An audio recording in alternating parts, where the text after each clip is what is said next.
Seorang istri dalam kesaksiannya mengatakan betapa suaminya sangat ringan tangan, suka menolong siapapun. Perbuatannya ini mengganggu pemikiran si istri. Kapan kita punya rumah dan berbagai biaya yang dibutuhkan anak-anak bila suaminya selalu memperhatikan orang lain yang membutuhkan pertolongan? Saat dia berkonsultasi dengan ibunya, justru perilaku sang suami sangat didukung. Dikatakan itu sudah menjadi karakternya. Lalu dianjurkan untuk menyampaikannya kepada Tuhan dalam doa, sehingga diperkenan untuk memperoleh rezeki yang berlimpah. Lalu mereka boleh hidup sejahtera, sekaligus masih tetap hidup di dalam kepeduliannya dengan banyak orang. Ternyata Tuhan memberkati mereka dalam perjalanan hidup. Kitab Amsal mencatatkan, siapa banyak memberi berkat, diberi kelimpahan. Siapa memberi minum, dia sendiri akan diberi minum. Istilah dalam bahasa Batak, buang-buang gada, holit-holit mago. Selamat hari Minggu ke-24 setelah Trinitatis, Bapak, Ibu, Saudara-saudara, anak kami yang terkasih. Mari kita bersuka cita dengar-dengaran akan firman Tuhan yang selalu menyegarkan kehidupan kita. Immanuel. Kita berdoa. Damai sejahtera Allah yang melampaui segala akal akan memelihara hati dan pikiranmu dalam Kristus Yesus. Amin. Firman Tuhan bagi kita tertulis dalam 1 Raja-Raja 17 ayat 7 sampai 16. Tetapi sesudah beberapa waktu sungai itu menjadi kering, sebab hujan tiada turun di negeri itu. Maka datanglah firman Tuhan kepada Elia, bersiaplah pergi ke Sarfat yang termasuk wilayah Sidon, dan diamlah di sana. Ketahuilah, aku telah memerintahkan seorang janda untuk memberi engkau makan. Sesudah itu ia bersiap lalu pergi ke Sarfat. Setelah ia sampai ke pintu gerbang kota itu, tampaklah di sana seorang janda yang sedang mengumpulkan kayu api. Ia berseru kepada perempuan itu, katanya, cobalah ambil bagiku sedikit air dalam kendi, supaya aku minum. Ketika perempuan itu pergi mengambilnya, dia berseru lagi, cobalah ambil juga bagiku sepotong roti. Perempuan itu menjawab, demi Tuhan Allahmu yang hidup, sesungguhnya tidak ada roti padaku sedikit pun kecuali segenggam tepung dalam tempayan dan sedikit minyak dalam buli-buli. Dan sekarang aku sedang mengumpulkan 2-3 potong kayu api.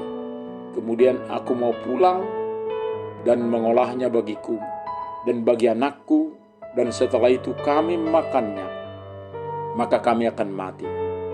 Tetapi Elia berkata kepadanya, janganlah takut, pulanglah, buatlah seperti yang kau katakan, tetapi buatlah lebih dahulu bagiku sepotong roti bundar kecil daripadanya, dan bawalah kepadaku, kemudian barulah kau buat bagimu dan bagi anakmu. Sebab beginilah firman Tuhan Allah Israel, tepung dalam tempayan itu tidak akan habis, dan minyak dalam buli-buli itu pun tidak akan berkurang sampai pada waktu Tuhan memberi hujan ke atas muka bumi.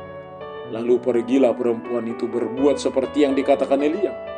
Maka perempuan itu dan dia serta anak perempuan itu mendapat makan beberapa waktu lamanya. Tepung dalam tempayan itu tidak habis, dan minyak dalam buli-buli itu tidak berkurang, seperti firman Tuhan yang diucapkannya dengan perantaraan Elia. Kapankah seorang umat Tuhan boleh berbuat baik? Apakah sesudah punya banyak hal yang berlimpah? Ternyata firman Tuhan mengajak kita untuk senantiasa boleh berbuat baik, bahkan ketika menurut banyak orang kita berkekurangan.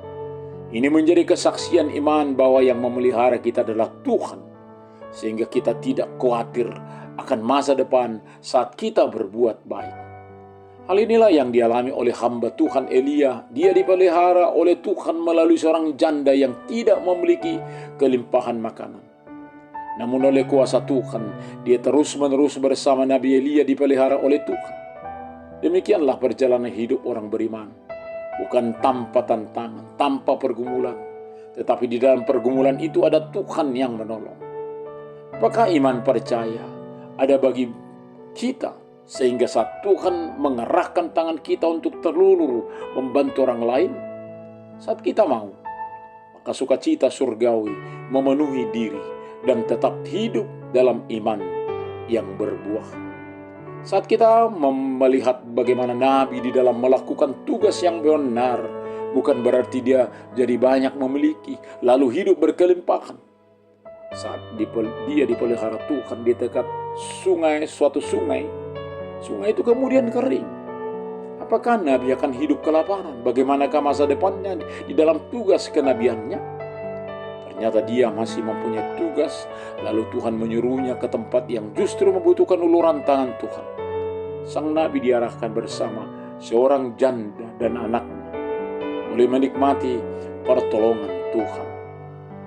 Saat Nabi berbincang dengan seorang ibu yang sudah kehabisan pengharapan, perbincangan mereka menumbuhkan iman percaya sang janda. Dari sungai Kerit, lalu berangkat ke Sidon, tempat penyembahan berhala. Nabi Tuhan yang percaya mengikuti saja apa perintah Tuhan, tanpa sungut-sungut. Dia tidak mengandalkan tempat yang ditujunya, tetapi yang diandalkannya adalah Tuhan dimanapun dia berada. Pertemuan dengan ibu janda di Sarepta memperdengarkan bagi kita suara realitas hidup sang ibu yang masih berjuang hidup dengan tepung dan minyak hanya untuk sekali makan mereka berdua dengan anaknya. Hal ini diungkapkan dengan ungkapan pilu. Demi Tuhan Allahmu yang hidup, sesungguhnya tidak ada roti padaku sedikit pun kecuali senggenggam tepung dalam tempayan dan sedikit minyak dalam buli-buli. Dan sekarang aku sedang mengumpulkan 2-3 potong kayu api. Kemudian aku mau pulang dan mengolahnya bagiku dan bagi anakku. Dan setelah kami memakannya, maka kami akan mati. Bila mana kami makan nanti, selesai itu kami akan mati. Inilah ungkapan realitas dari seorang perempuan dengan anaknya untuk makanan terakhirnya. Tidak ada lagi harapan bila mengandalkan keterbatasan kepemilikan. Puji Tuhan, ternyata ada Tuhan. Ada hambanya Elia yang datang menyemangatinya untuk hidup bersama Tuhan, mengandalkan pertolongan Tuhan. Ia tidak akan mati bersama anaknya. Yang dibutuhkan adalah iman percaya dan mengerjakan apa yang Tuhan kehendaki dalam kehidupan. Lalu Nabi Elia, janda di Sarepta, serta anaknya boleh menikmati kehidupan saat terjadi dengan pertolongan Tuhan. Mari tetap mempercayakan hidup ke tangan Tuhan yang boleh memberi dari ketidakmungkinan menurut logika kita, menurut kebiasaan dunia ini. Amin. Kita berdoa. Terima kasih Bapa untuk firman-Mu yang meneguhkan kami untuk tidak khawatir akan hidup kami, sehingga tetap boleh mengulurkan tangan bagi orang lain yang sangat membutuhkan, walaupun kami mungkin berkekurangan. Sertai kami. Hanya dalam nama Tuhan Yesus kami berdoa. Amin.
Terimalah berkat Tuhan.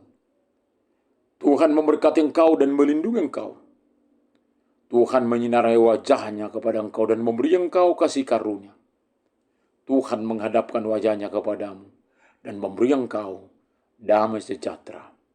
Amin.